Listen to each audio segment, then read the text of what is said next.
Hi, what's happening, y'all? It's your boy Rico from StreetScores, and man, we are finally here to dive into all of the expert grades and analysis for this past 2025 Washington Commanders draft class, man. Because it seems like a lot of the experts are higher on this draft class than a lot of Commanders fans, and I'm here to show you, for a lot of y'all that are pessimistic about the draft class, that, hey, look at it through these lenses, and all of these experts provide different reasons, and they all come to the conclusion like, hey, this Commanders draft was either at the very worst good. Some people feel like it was elite.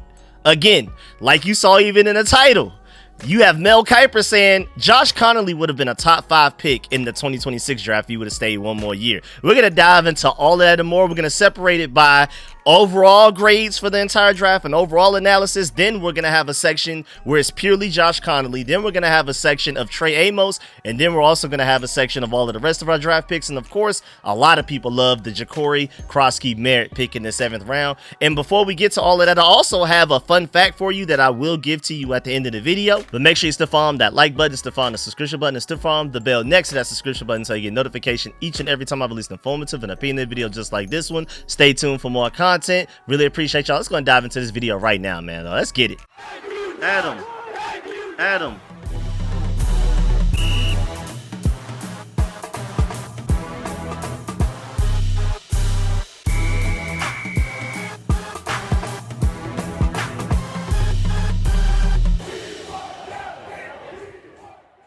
All right, so let's start with Sam Monson, who was the guy that was weird and was the only person that didn't give Jaden Daniels the unanimous Rookie of the Year vote, even though I believe he gave it to Brock Bowers. And even though as a Georgia Bulldog, I'm still upset about that. But hey, shouts out to him. He tweeted randomly, April 28th. This wasn't even like a grade review or draft. He just simply tweeted, random thought. People aren't high enough on the draft the Washington Commanders had, which is actually pretty crazy because when you look at what a lot of experts are saying, they're very high on it. So maybe Sam Monson's even higher than that.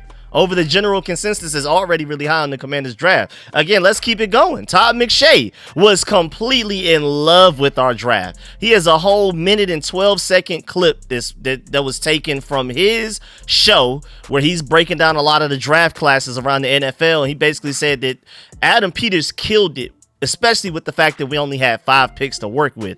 In reference, from the viewpoint of they went into the draft with only 5 picks, he basically said we hit home runs throughout the whole thing, and that's literally the best you could have ever have done with only having 5 picks late in the rounds of every round of the draft. And I strongly suggest you go watch that clip. Again, I'm typically YouTube stuff. I'm not trying to put a bunch of people's content up here. I don't want them to get mad and strike my channel or anything like that. But I strongly suggest you go watch that because, again, if you're somebody that's low on this draft class, hopefully Todd McShay can get you out of that. Then you even have Dave Hellman of Fox NFL Sports, as you can see on the screen. Out of the 5 winners and 5 losers, I love to see that the Falcons are one of the losers. That makes me so happy. Then you have the Bengals, then you have the Texans, then you have the Saints and the Pittsburgh Steelers. Then the winners, you have the Lions, the Chargers, the Patriots, the Giants, and us. He chose out of all 32 teams in the NFL for the Commanders to be one of the 5 winners that he picked. That's pretty significant. Then from the 33rd team, you have Steve Palazzolo and Sam Monson, again, who we just spoke about earlier, and they have a whole video clip talking about how we killed it, not only just in the draft, but this overall off season. Like the exact quote from the tweet says, Steve loves what the Commanders have done this offseason and building around Jaden Daniels. Quote, it's been an aggressive offseason, unquote. And that's the thing that they love about what we did. They're completely showing that we're dedicated to making sure Jaden Daniels is as successful as possible. Everything around him is as good as possible. Offensive line, weapons, all of that. And they loved what we did in the draft in conjunction with what we did in free agency. That's another 2-minute and 30-second long video if you want to go check that out. Then Walter Football gave us an A grade for the overall draft. He pointed out goals entering the 2025 NFL draft. The Redskins are having a great offseason thanks to the trades of Laramie Tunsil and Deebo Samuel. Their odds of winning the Super Bowl have improved, but they still need to bolster some areas. The edge rush is especially weak. It must be upgraded. Washington is also looking for an every down running back. Another receiver makes sense as well. So that's what we were supposed to do going into the draft, and he feels like we deserve an A after what we did, knowing that those were our goals. Then he pointed out 2025 NFL draft accomplishments. Some organizations obtain a franchise quarterback and then go on to neglect his offensive line. The Redskins have avoided that mistake. Despite trading for Laramie Tunsil, Washington used his first-round pick on the athletic Josh Conerly, who can play tackle and guard. This was a terrific decision to help Jaden Daniels have the best chance possible of making a second-year leap. Including the Conerly pick, the Redskins were able to score a B+ or better with 4 of their 5 draft choices. 3 of them were graded A+ or an A. This applies to Washington's second-round pick, Trey Amos, who easily could have been taken in the opening night in the first round. My only criticism of Washington's draft is that they weren't able to obtain an edge rusher. However, with only 5 picks, the team had its limitations. Thus, I'm still going to give the Redskins a very high score for what it accomplished on draft weekend. So even the fact that we were going into the draft knowing we needed edge rusher big time and we didn't even get one, he still felt like we deserved an A overall grade. And again, this is a guy that does A-, A+, so he's very specific. And mind you, he gave the Detroit Lions right above us in D. He gave the Baltimore Ravens an A+, he gave the Rams a C-, the Texans a C+, just for a reference of like how he felt about other teams' grades. I mean, hey, let's check out what he said about the Cowboys since we're here. C+. Let's see what he feels about the Giants. He gave them a B+, so he feels like we had better drafts than the Giants and the Cowboys. And even the Eagles. He gave the Eagles an A-. Again, he gave us a flat-out A, just to point that out. Then you have Chad Reuter. He gave us a B from NFL.com, and I'm not going to read like the breakdown and an analysis of every single one of these grades because we're going to be here forever. But you also have CBS Sports' Chris Trapasso, who gave us a flat-out A. You have Nate Davis from USA Today, who gave us a B-. I'm actually shocked by that. That's one of the lowest grades. You have Gilberto Manzano from Sports Illustrated gave us a B. Yahoo Sports' Nate Tice and Charles McDonald gave us B+. ESPN's Mel Kiper gave us a B+. And in his breakdown, he said instead, they might have gotten rookie starters with both of their top picks. I like the selection of Josh Conerly at 29. He played left tackle at Oregon, but I see his immediate future at guard or right tackle. He has the traits to play on the left side, though Tunsil will have that spot locked down for years. I thought Washington might go with a corner there, but general manager Adam Peters was still able to get Trey Amos with this lone day 2 pick, nearly 20 spots lower than where he was in my rankings at number 43 overall. Amos will fill a big hole for this defense. Jalen Lane is an intriguing day 3 wideout. At 5'10", he looks like a running back, and he took some snaps from the backfield in college. If Cliff Kingsbury can figure out how to get the ball in his hands, he has some juice after the catch. He's also the best punt returner in the entire draft class. I liked what Peters did with his first 3 selections, but this is not quite an A because it's a small class and because he didn't address the hole at edge. Still, this is a team that should again challenge for the NFC East crown.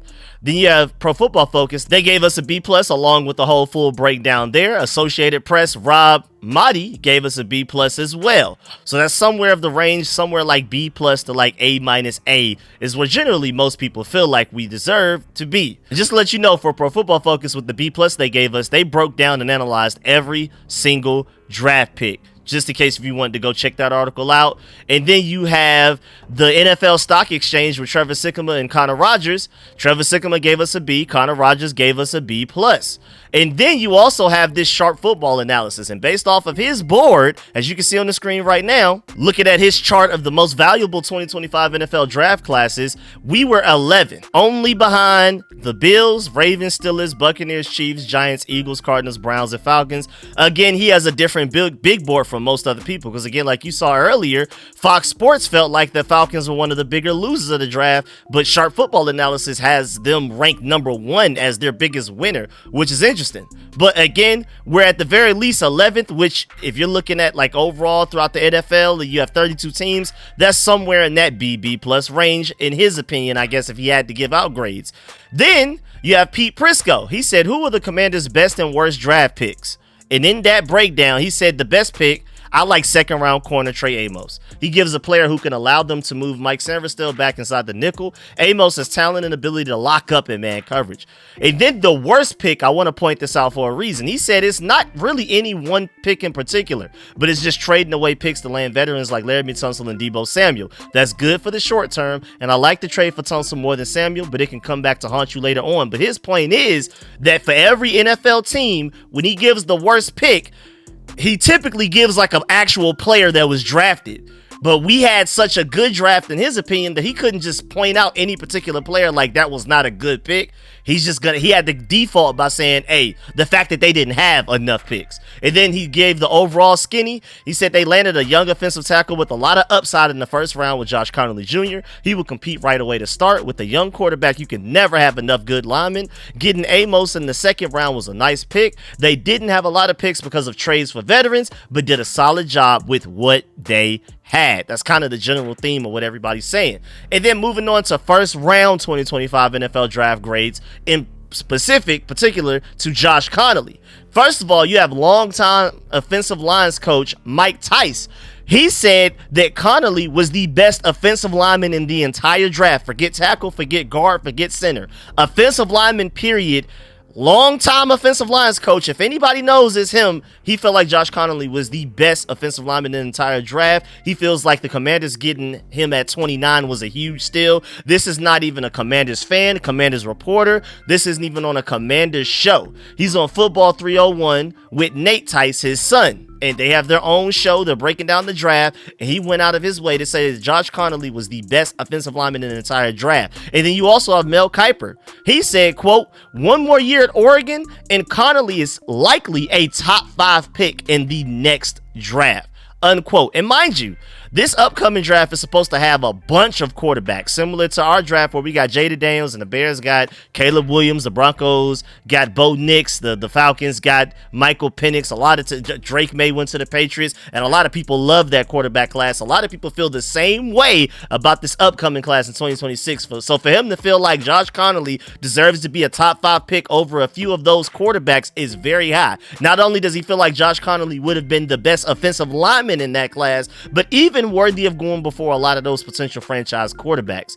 And then you have Move the Sticks with Daniel Jeremiah and Bucky Brooks talking about Josh Conerly. They said, quote, he has an athletic frame with solid bulk and long arms. He's lined up at left tackle for the Ducks. In the passing game, he pops out of his stance with quick feet and is patient with his hands. He can put off speed rushers and effectively redirect versus counters, unquote. Again, mind you, I just want to throw in there, again, I'm going to keep saying it. Most of the time I'm going to talk about Josh Conerly, I'm going to bring up the fact that he completely annihilated Abdul Carter in the pass protection game when they faced off against each other. And again, this wasn't just early in the season when Abdul Carter was first making his full transition to edge rusher. This was late in the season, like the Big Ten championship or something like that, or one of the very final regular season game, whatever. It was like late December going into January type of thing. So Abdul Carter was fully ingratiated into the edge rusher role. He knew everything what he was supposed to do. He already put up all of those highlights. He looked like a 3rd overall pick. Then he matched up against Josh Conerly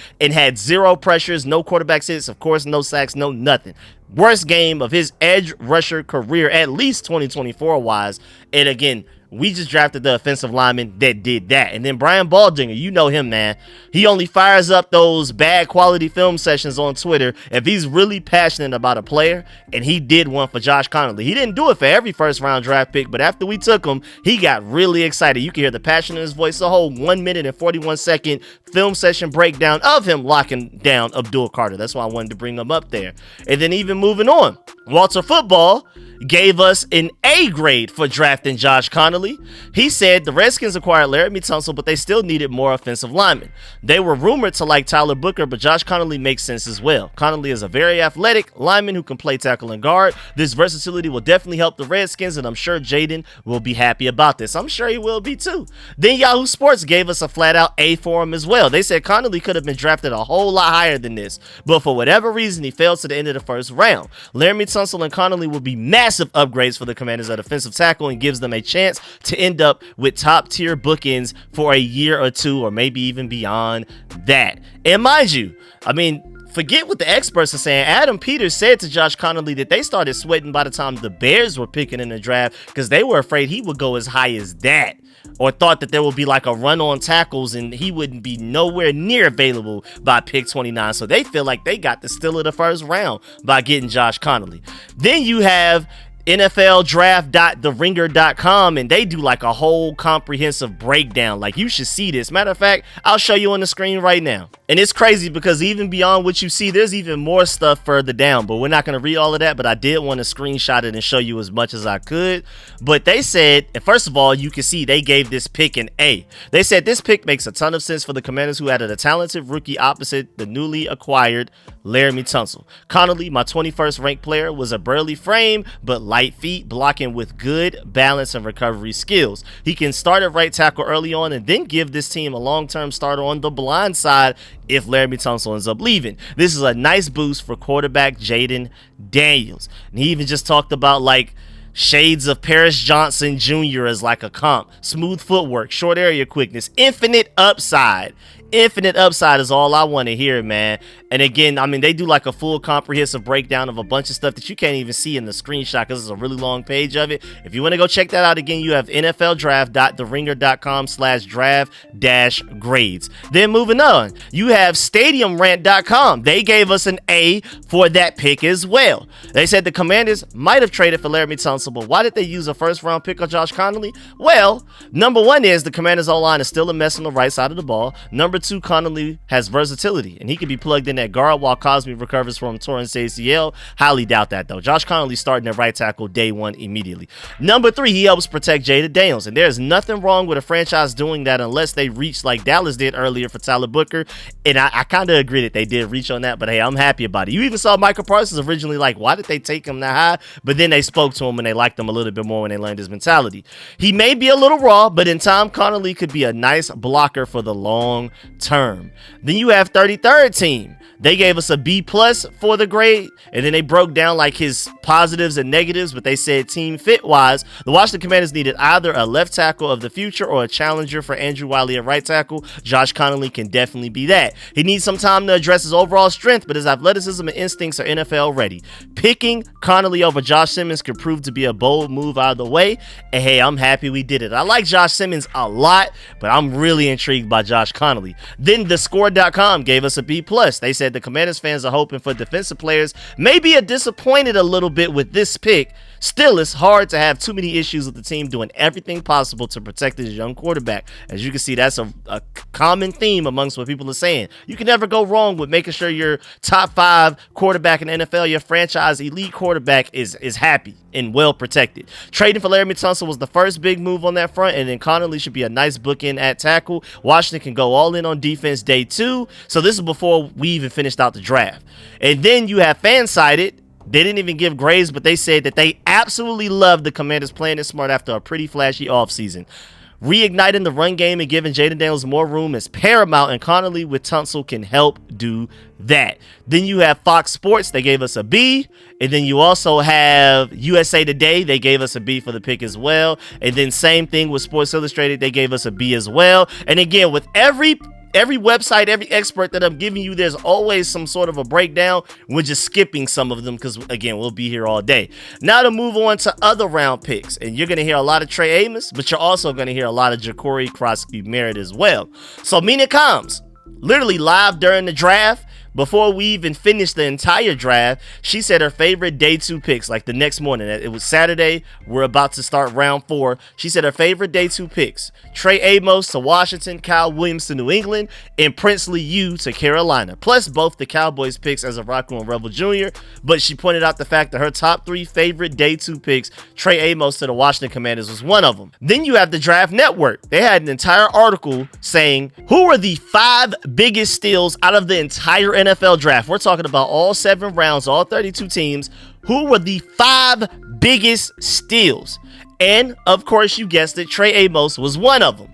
They said the Ole Miss cornerback Trey Amos was once considered a borderline first-round talent. It was surprising to see him barely sneak into the second round, and then the Washington Commanders pounced on his availability at 61 overall. This is another pick where Adam Peters said out loud, we did not think he would be there.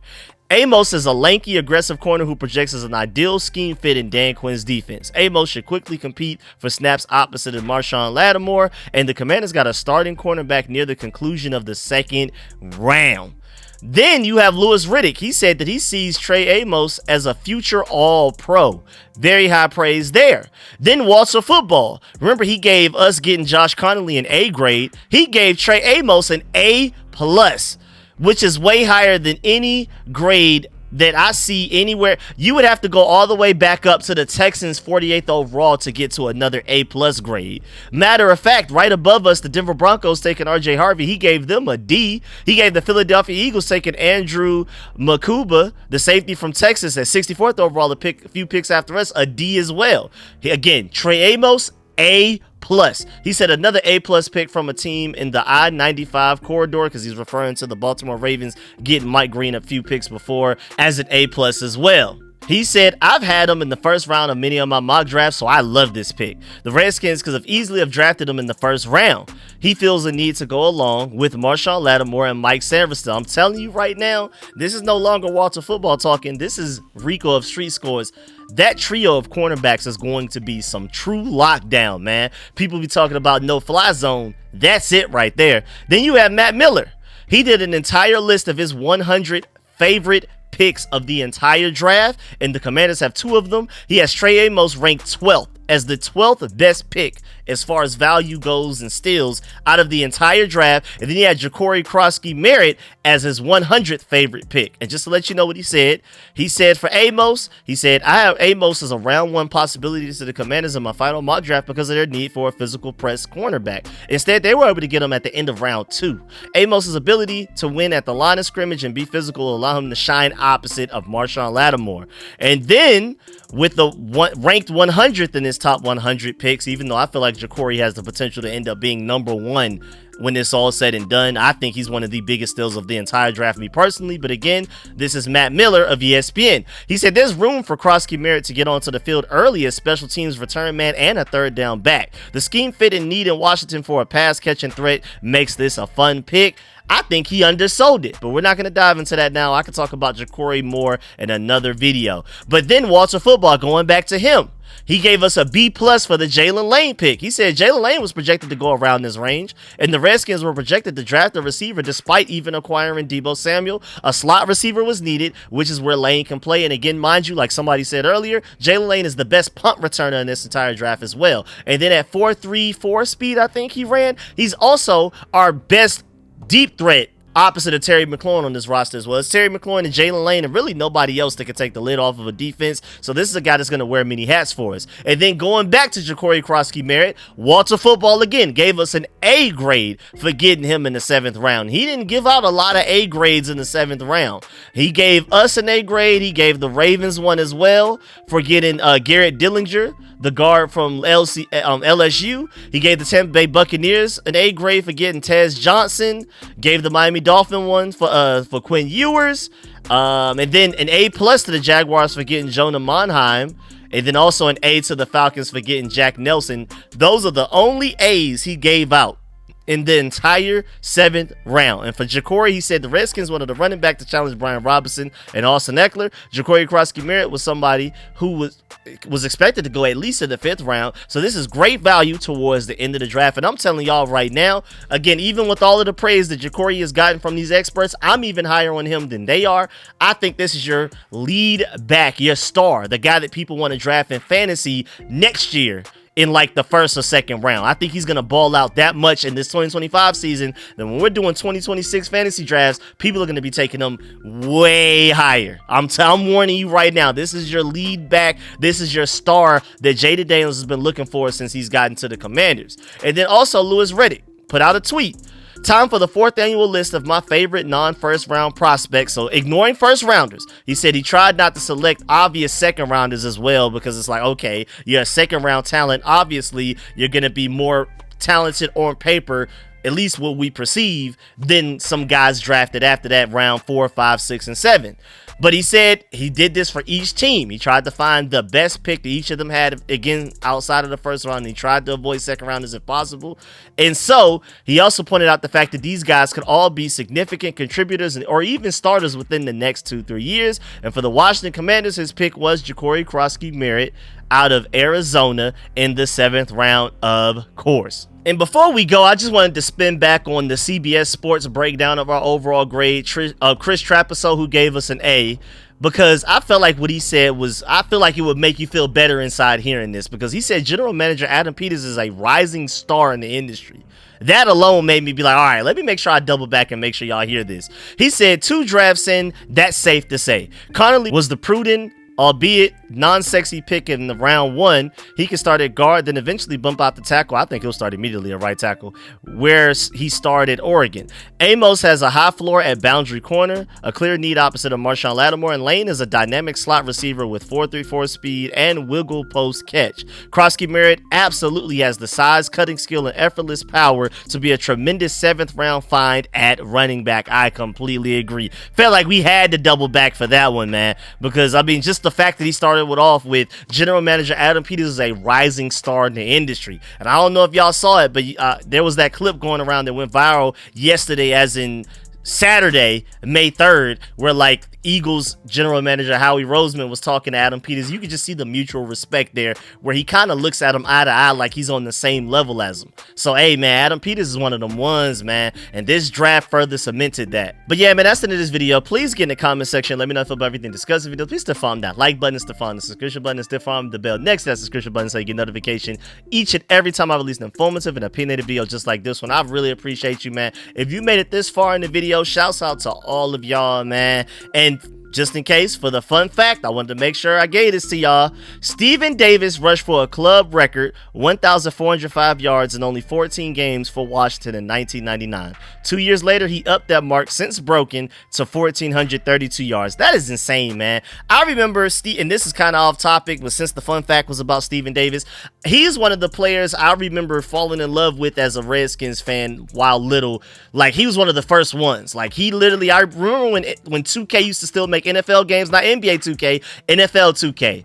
I used to change all of the sliders, even like a little young kid, like 6-7 years old. And Stephen Davis, I would run for like, I would put it on the easiest mode possible and literally run for like 8 touchdowns and 500 yards a game. Like, he's the, not only was he one of my first like players that I really liked from the Redskins as a kid, but he was also one of the main reasons I really started to get into video games, especially like Madden and stuff like that, because man, I turned them sliders to easy mode, and boy, I was running through the Cowboys, but I did the Cowboys the worst. Even as a little kid, I made sure I did them the worst, man. So shouts out to Stephen Davis. But of course, man, going back to the topic of the video, let me know in the comment section how you feel about everything discussed in the video. Do you agree with these draft grades? Of course, I already gave y'all my full draft grade and analysis just a couple of days ago. But let me know, man, if you were pessimistic about the grades, you didn't believe my opinion, but then you hear from all of these different experts. Does it change your mind? Maybe you're a little bit more optimistic about the draft picks that we had now that you're hearing all of these experts break it down as well, or you're hearing multiple points of views all saying the same thing, that the Commanders had, at worst, a good draft. But some people feel like we had one of the best drafts out of the entire NFL. So let me know if you agree or disagree with any of those points, any points that I've made as well. Really appreciate y'all. Make sure y'all leave a like on the way out. I'm gonna catch y'all later. I'm out.